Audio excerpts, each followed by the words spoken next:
교화 현장 속의 인물을 만나보는 초대석 시간입니다.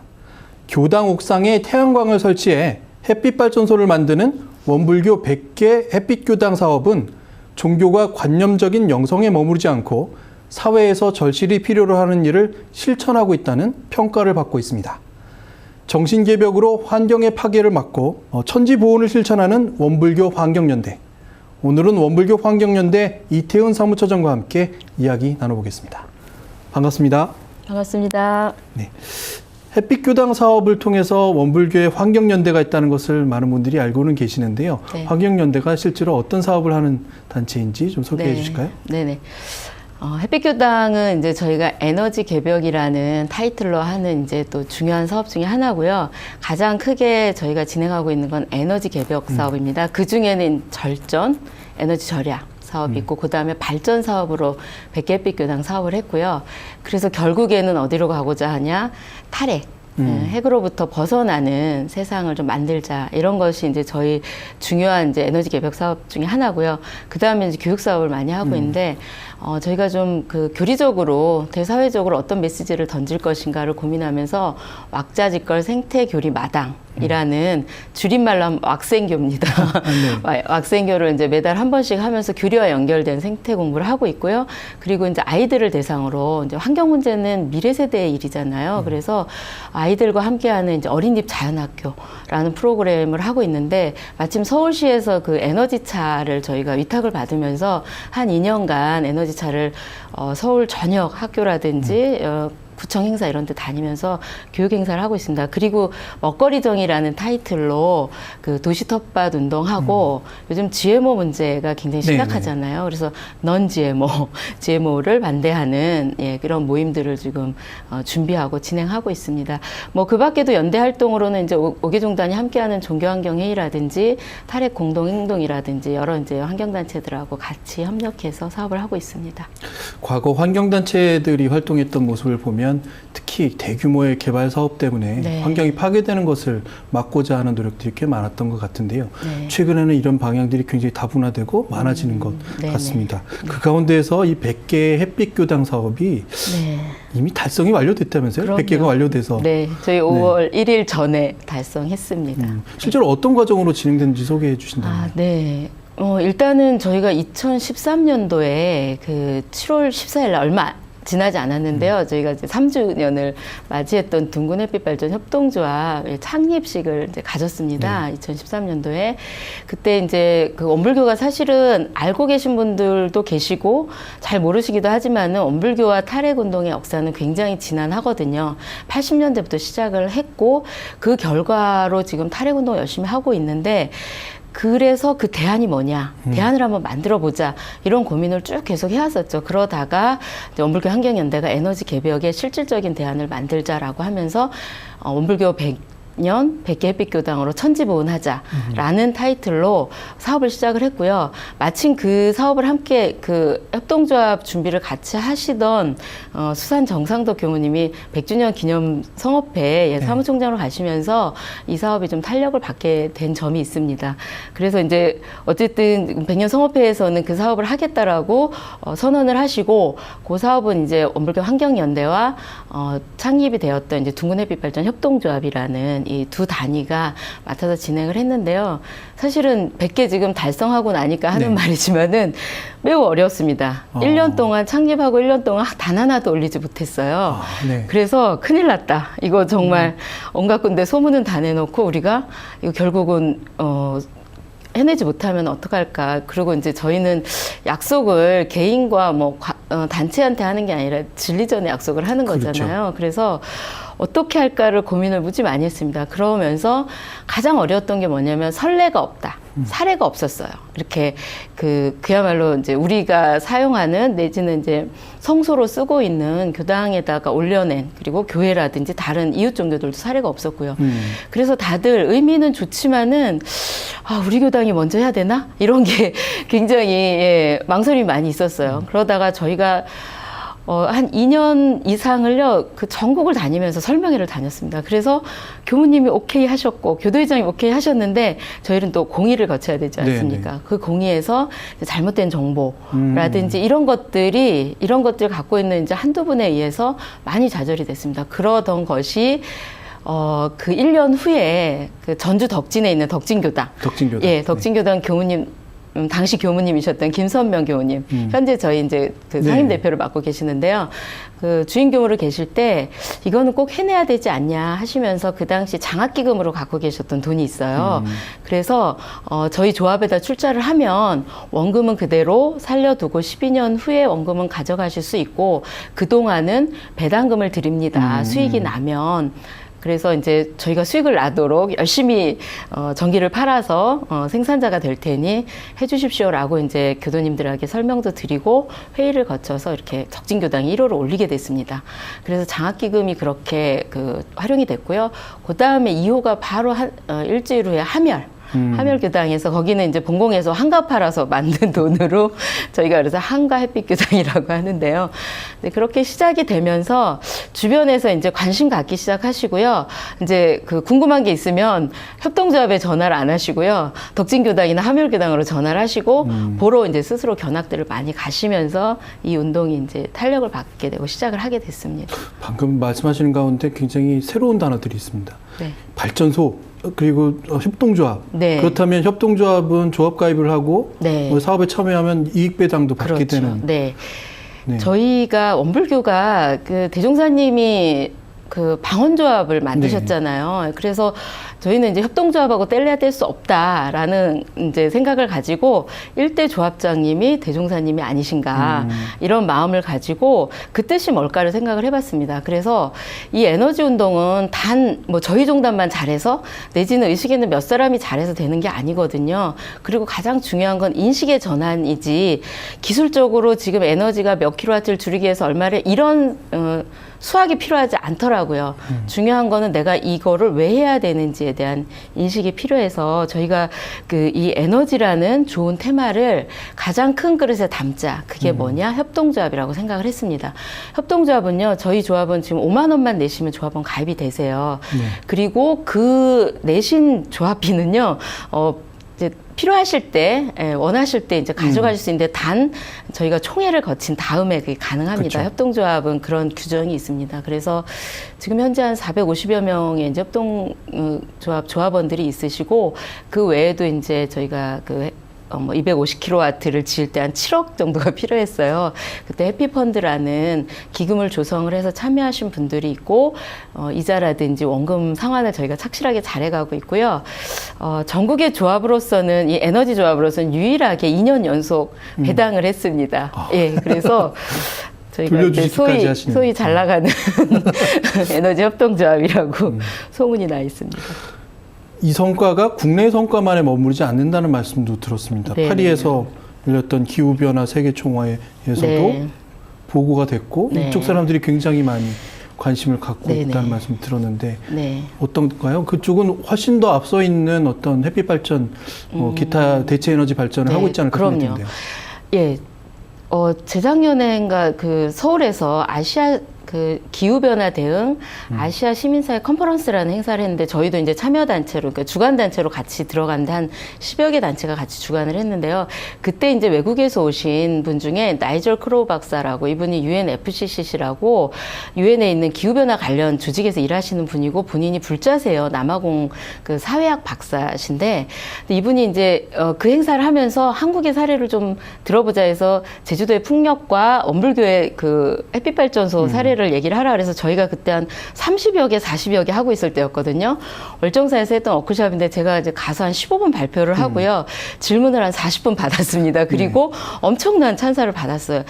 그래서 왜 저분들이 협동조합도 유럽은 많고요. 네. 태양광이라든지 자연에너지 굉장히 많은데 왜 그럴까, 왜 박수를 칠까라고 생각을 해봤더니 우리가 그 종교가 관념에 머무르지 않고 우리가 신앙하는 그 장소에다가 실천을 했다라는 것이 이들을 환호하게 했더라고요. 그래서 이분이 기후변화와 관련한 세계적으로 가장 큰 총회인 파리에서 이루어지는 파리 총회에 와서 원불교의 사례를 얘기를 해주면 그 가장 큰 조직이라고 할 수 있는 종교가 깨어나서 이 세상을 조금 더 에너지 그리고 기후 또 환경으로부터 좀 벗어나는 그런 계기를 만들 수 있겠다라고 하면서 간곡하게 부탁을 하셨고요. 그리고 저희 사례를 좀 이렇게 비디오로 만들어주면 그걸 세계적으로 많이 좀 유포를 하겠다 이렇게 좀 말씀을 하셨고 어쨌든 저희가 다녀왔고요. 9월에 또 이 관련된 자연 보존 세계 민간인 총회가 있는데 9월에 하와이에서 열립니다. 거기에 또 초대받아서 또 지금 거기를 갈 준비를 하고 있습니다.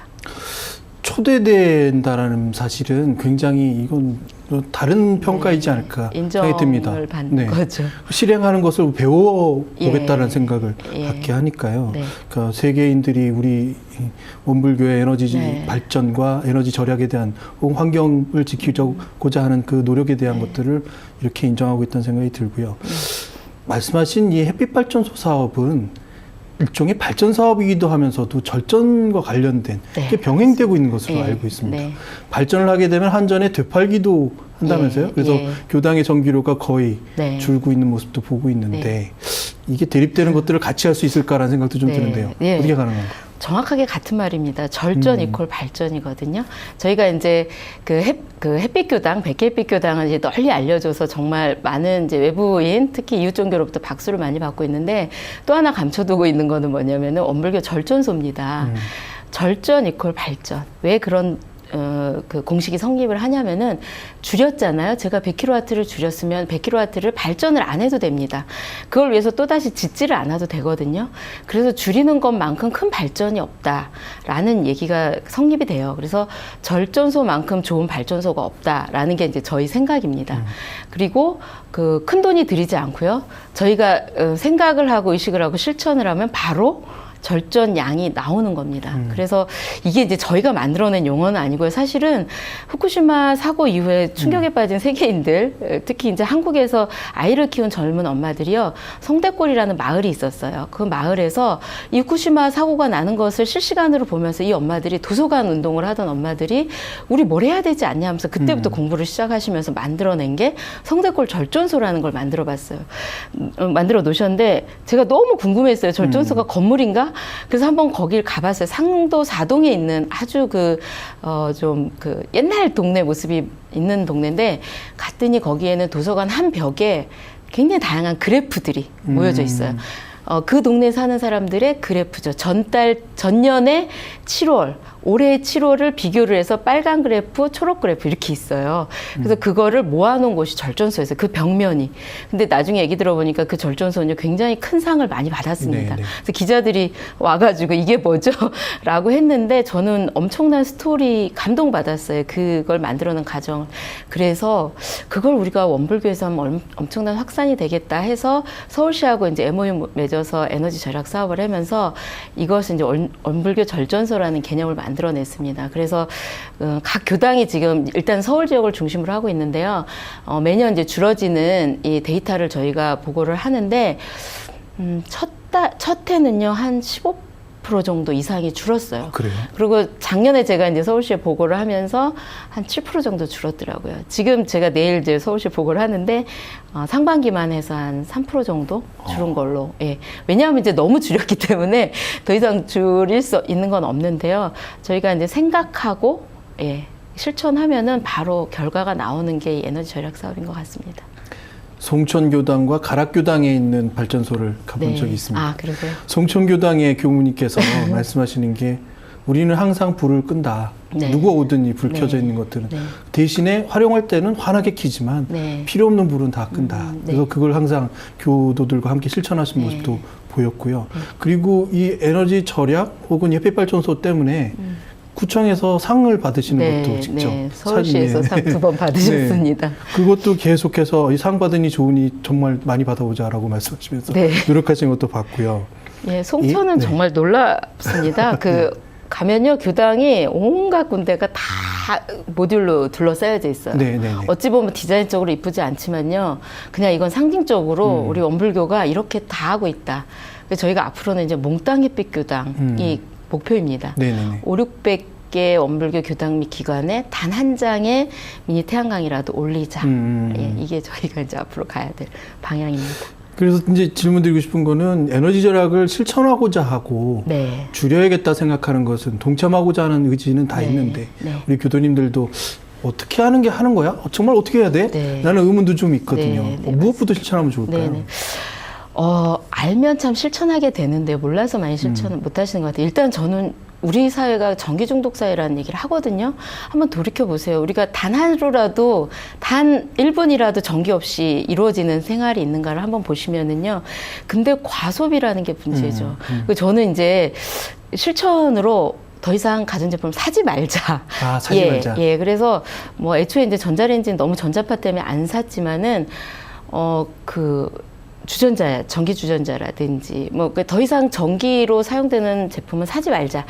없어야 안 씁니다. 이제 이런 생각들을 좀 머릿속에 넣으셨으면 좋겠고요. 있는 걸 그럼 어떡할까라는 거 이제 하나 가장 중요한 건 저희 이제 집에서 실천할 수 있는 거는 압력밥솥을 쓰자. 전기밥솥이요, 가전제품 중에 가장 많은 그 에너지 양을 써요. 다들 이제 여쭤보면은, 에어컨이라고 얘기를 하세요. 근데 에어컨은요, 여름 한철 쓰잖아요. 네네. 전력량은 되게 높지만, 근데 전기밥솥은 어떻습니까? 겸용 특히나, 24시간 365일 쓰기가 쉽죠. 그쵸. 그래서 그것만 줄여도 굉장히 많은 양을 줄일 수 있다라고 볼 수 있고요. 그래서 전기밥통 대신 압력밥솥으로 저희가 좀 밥도 맛있게 먹자 이런 거 하고요. 그 다음에 하나는 정수기.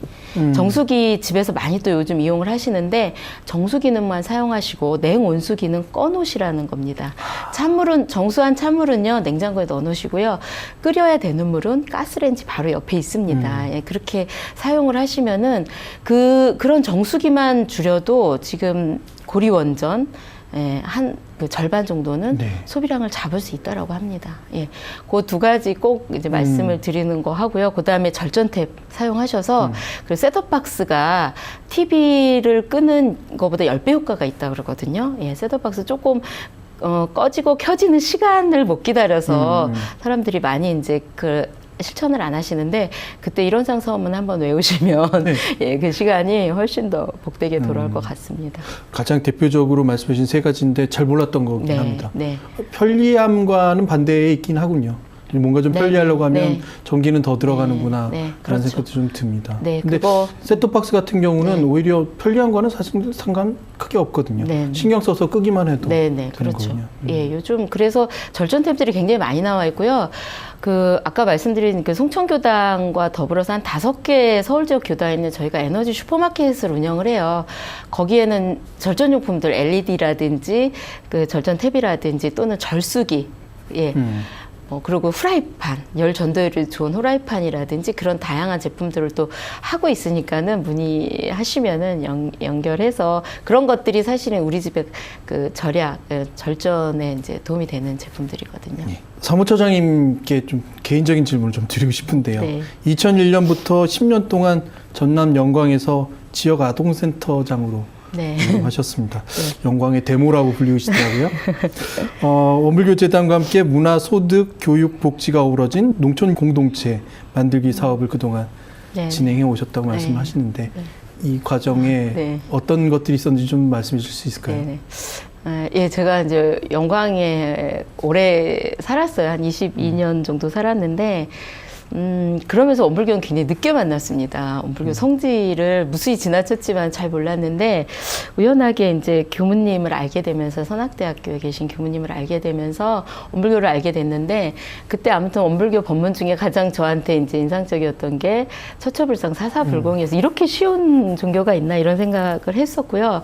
그리고 제가 이제 여성단체에서 그 원불교 선악대학교 여성문화연구소에서 일을 하면서 영광의 여성인권단체인 영광 여성의 전화를 교무님하고 같이 만들었습니다. 그래서 그 운동을 하다가 그 성지에서 한번 그 농촌공동체 성지가 마을과 유리되지 않고 그 당시 대종사님이 마을 주민들과 살면서 삶을 일구고 변화를 이끌었던 개벽의 변화를 이끌었던 그런 걸 한번 해보자라고 가슴 뛰는 제안을 해주셔서 네 하겠습니다. 저는 이제 복지 전공이긴 하지만 복지에 매몰되기보다 농촌 문화를 그 삶의 터전을 좀 바꾸는 거에는 좀 동의를 해서 그 전 세대가 함께 좀 살 수 있는 농촌 복지 공동체를 만들자라고 해서 진행을 했습니다. 그때 당시 이제 아동센터라는 게 시작이 됐었고요. 그래서 민들레 세상 지역 아동센터장이라는 공식 직함을 가지고 이제 재가복지라든지 노인복지, 반찬 서비스라든지 이런 거를 하면서 많이 이제 꿈을 꿨는데요. 한 5년 하면서 저희가 아직은 이제 저희가 법제도가 너무나 이렇게 복지가 분리돼 있어요. 그래서 이거를 통합을 하려면 사실은 법을 만들어야 돼. 입법 활동을 해야 되는 거예요. 그래서 이제 그때 이제 지역구 의원님도 많이 도와주겠다라고는 했는데 여러 가지 현실적인 좀 제약이 많아서 그 좀 아쉽게 많은 부분들을 이제 한계를 좀 많이 노정을 하고 말았는데요. 그럼에도 불구하고 그때 당시 아이들하고 참 그 살았던 저희가 뭐 글로벌 그 프로그램도 많이 하고 그랬는데 아이들하고 이제 그 행복한 시간을 보냈던 것 같고요. 이 아이들이 지금은 군대도 갔고요. 성인이 돼서 이제 직장 생활도 하고 이렇습니다. 예. 남을 위한 일부터 시작하셨던 것 같아요. 그리고 그것이 나의 의미가 되어가는 일들을 기억하시는 것 같은데 특별히 이제 환경운동에 관심을 갖게 되신 네. 이유도 좀 궁금한데요. 네.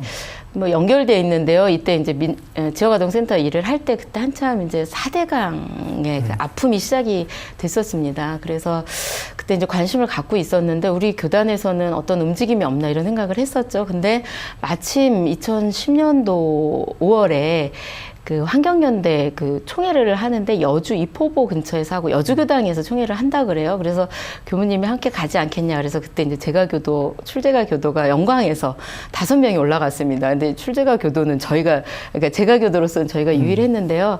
그때 창립 총회를 하고 이제 그 5개종단 이제 기도회를 이포보에서 했었거든요. 여주에서.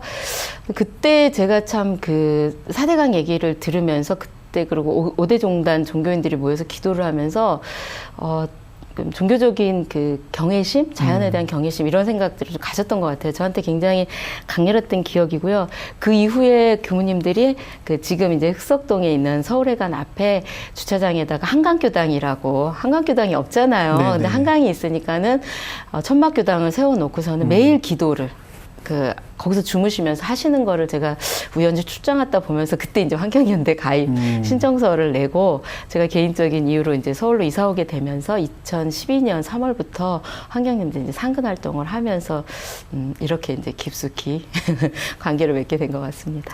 사실 남을 위한 일을 하다 보면 갈등의 소재에 휘말리게 되는 경우가 많아서 때로는 상처받기도 하고 힘든 것을 많이 겪게 되실 네. 것 같은데 이 주제는 조금 제가 다르다고 생각합니다. 몽땅 햇빛교당. 네. 뭔가 만들어가는 거잖아요. 네네. 그래서 그리고 에너지 협동학교 네. 이 두 가지를 지금 현재 진행하고 계시는데 네. 몽땅 햇빛교당은 방금 말씀하신 대로 뭔가 하나라도 네. 발전을 할 수 네. 있는 것을 교당에 만들어 보자라는 말씀인 것 같고 네. 에너지 협동학교는 어떤 것인지 좀 궁금한데요. 네.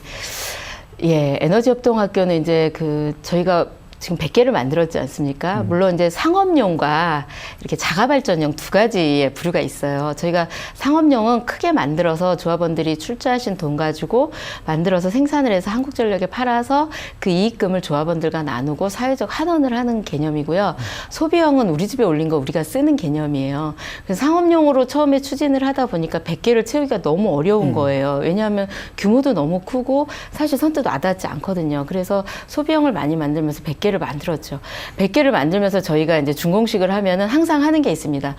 발전소장님 임명을 해요.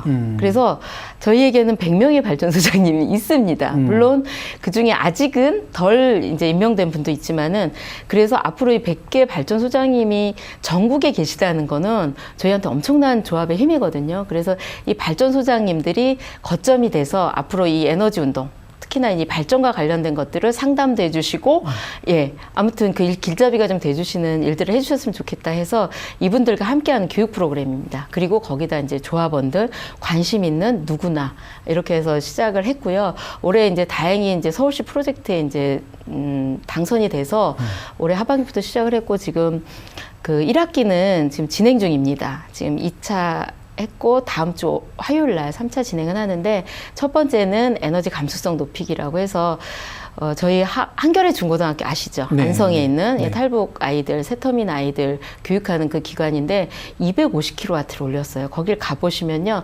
와, 여기가 햇빛 밭 또는 햇빛 공장이다라고 느낄 정도로 규모가 굉장히 큰데요.